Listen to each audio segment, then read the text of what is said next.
Hi folks, I'm John Whidden and this is my friend Steve McLeod and welcome to this Sonic Obsession.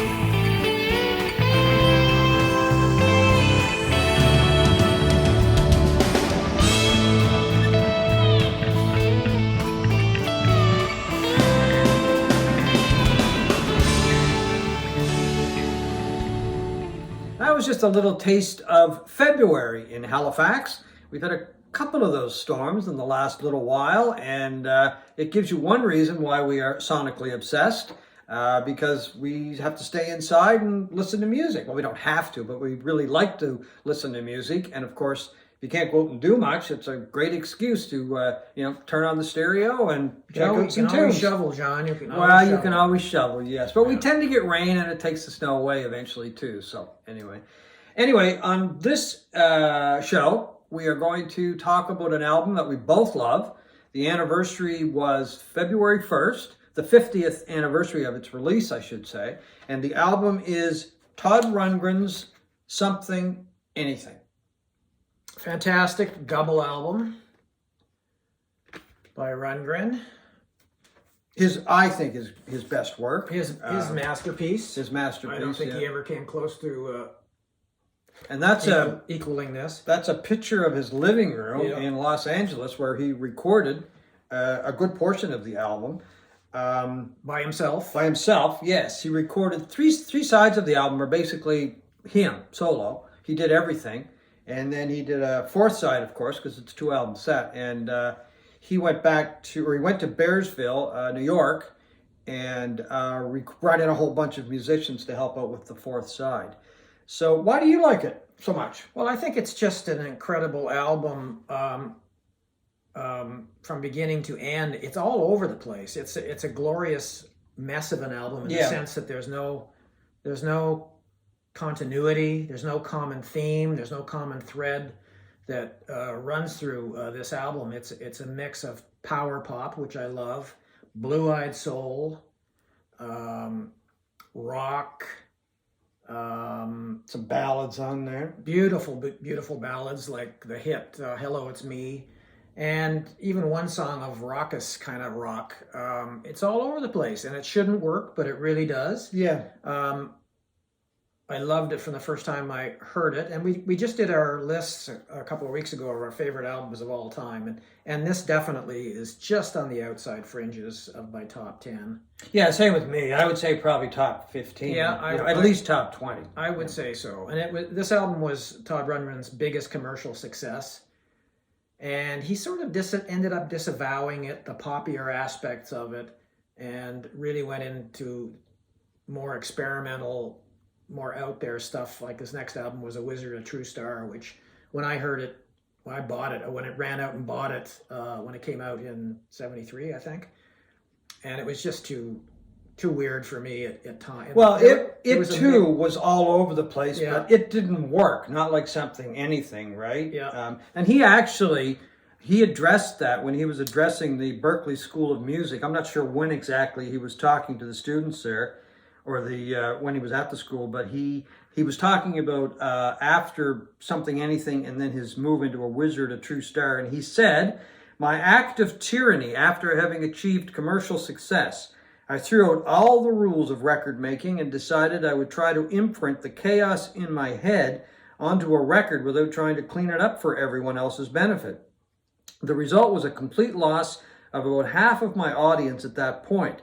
This became the model for my life after that." Yeah, because he never achieved that kind of commercial success again. He became more of a lesser artist, still doing innovative stuff right up until today. And of course, he was also widely known back then for his producing work, which I'm not sure how much producing he still does today, but he ended up producing bands like, or albums like Bad Out of Hell by Meatloaf, We're an American Band by Grand Funk, Straight Up by Badfinger. Great album. Yeah, XTC Skylarking, and the New York Dolls debut, which oddly enough, and one of my favorite Canadian albums of all time, the power pop masterpiece Love Junk by Pursuit of Happiness. Okay, I'd forgotten that he had produced that. Yeah. He also did a lot of engineering work too. Stage Fright by the band. Yeah. I think he did some work with the Paul Butterfield Blues Band. Yeah. Which is surprising when you listen to this album and some of the other stuff that he did. Yeah. What's he doing? Producing the band and doesn't share Butterfield doesn't or share anything in the sound of either of those two acts, or the New York Dolls, or But I think that just shows his talent was he was all over the place, and in most cases he could make it work. I mean, he had that touch, that ability to kind of zero in on somebody's talent, and produce it or engineer it in many cases. When I say he did, I mean he's still alive, and he's still working and everything like that. Yep. But after Something Anything, he didn't really lose me as a fan for a while. I picked up A Wizard, a True Star, loved it at the time, just listened to it the other day, and then realized, wait a second, no, that's an entirely different Todd Rundgren. Well, my reaction to A Wizard, a True Star was totally the opposite of that. I buoyed by Something Anything, I rushed out the next year and picked up the album, and I hated it for the most part. I mean, there were certain Todd Rundgren Blue-Eyed Soul songs on it, but he'd been dabbling in psychedelics, as you can tell by the cover there, and really got experimental and a bit out there, and it didn't work for me.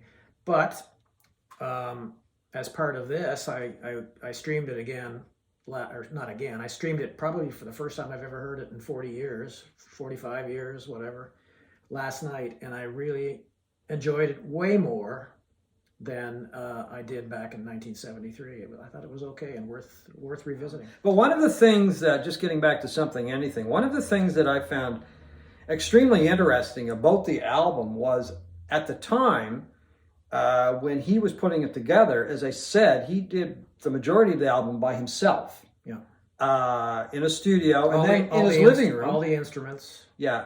And the only person I knew of up to that point that had done a similar thing was Paul McCartney. Yeah. And McCartney could pretty much do anything that he liked, and he was guaranteed of having an audience. Yeah. That was pretty much a given. But Rundgren, he had put out a couple of solo albums, and he had worked with the Nas, but he wasn't a big name. He was, nowhere near McCartney's name, of course, and never has been. But I thought it took a lot of guts, but it also took a lot of talent, because it worked, on every level. Yeah, this album shouldn't have worked, and it did. Speaking of, his earliest recording works, I didn't realize that he wrote Hello, It's Me in 1967.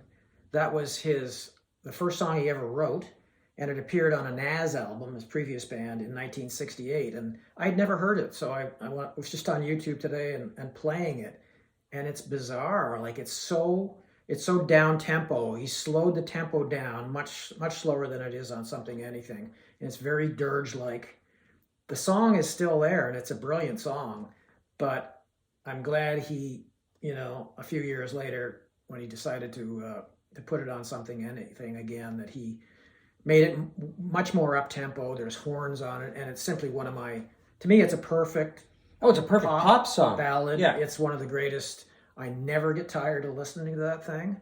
One of those songs, a constant earworm in my life, and I never knew it existed in that form until today. I can't remember ever hearing it. I think I did, but I can't remember what it went like. But I find with Something Anything, I'll mention it to people, or I have mentioned it to people over the years, and they go, "Oh, I love that album. You love it too?" And I go, "Yeah." And these are people that, I have one friend specifically, and he's a guitar player, and he's a big blues fan. Mm-hmm.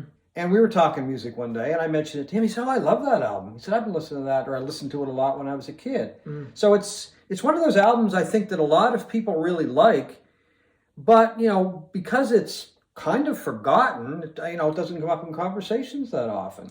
Yeah, it was on the latest Rolling Stone list of the 500 top albums of all time. It was 173 on the list, which I'm kind of surprised. I don't know. Should I be surprised that it's anywhere on the list? Well, these days with the Rolling Stone list, I never know what to expect. So Yeah. but no, it should be there. I mean, if it wasn't there, it should be there because it's a great album. Yeah. And I think what it did is that it probably opened the doors to a lot of other people who might have been tinkering around in a home studio or whatever, and to go ahead and make an album or to do demos. I think it was really influential in that area. There's all kinds of people now that, I guess because of the technology more than anything, that produce albums in their bedrooms, like Billie Eilish comes to mind. Yeah. Or they'll put together a home studio. Yeah, right? there's all kinds of them now because of the technology. You don't need tape machines and all of that stuff. Well, I mean, he was working with a synthesizer, in his living room. I mean, that was incredible when you stop and think about it for that era, right? Yeah. I mean, McCartney, going back to his first solo album, I don't know, he had guitar, bass, and drums. I think that was about it. Probably keyboards, I can't remember. But very basic because a lot of it he did at a cottage in Scotland, right? Yeah. So, and some of the people that Rundgren surrounded himself with when he did go into the studio in New York, quite incredible. Rick Derringer plays on it. The Brecker brothers do the horns on it. There were a couple of people who had played with Moogie Klingman from Utopia. Yeah, well, that was that was later on a band that Rundgren had. A couple of people that had played with the Butterfield Blues Band. Keith, Amos Garrett. That's right, Ben Keith, Ben Keith, the not slide guard, but lap steel guitar player, pedal steel guitar player, played with Neil Young. Amos Garrett, a great guitar player, he's all over the album as well.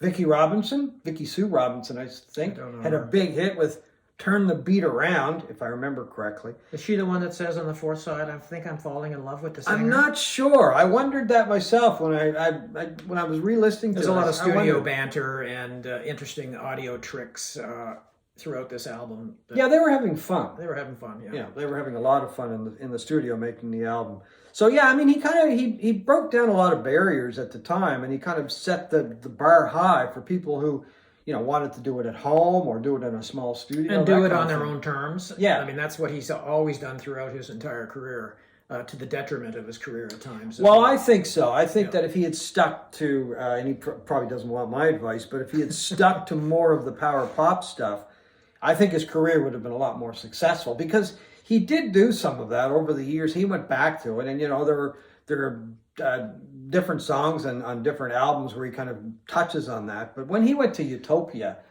I totally lost. Well, yeah, interest. he got into very, very proggy, kind of out there music that. And he didn't do it very well. Well, I liked some of it, but some better than others. But like all his albums, some were better than others. Yeah.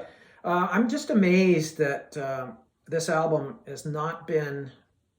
The anniversary has not been recognized. I mean, we're living in an age where they put out deluxe box sets to literally everything. Yeah. And some stuff that's not even 20 years old, or it might be 10 years old or whatever. Yeah, I mean, it would be like him not to want that. Maybe, I don't know. Just because he is a little bit of a free thinker, a bit of a rebel throughout his career. But the anniversary was February 1st, 50 years. Just an incredible album. If you've never heard it, please do. Do pick it up. There was a Rhino. Rhino did release the album on vinyl a few years ago. Which is this copy. Which is that copy, yeah. And they also put together a 2 CD package, which I believe you have there. Yeah, this is Mobile Fidelity.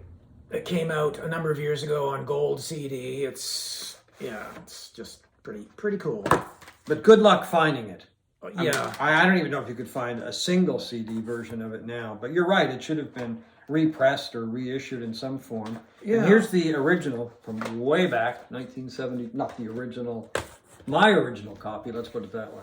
So anyway, folks, those are our feelings on Something Anything by Todd Rundgren, celebrating its 50th anniversary this year. This week, rather. And if you haven't heard it, we both highly suggest that you go pick it up or stream it, if you can pick it up somewhere, or stream it, because it is a great album.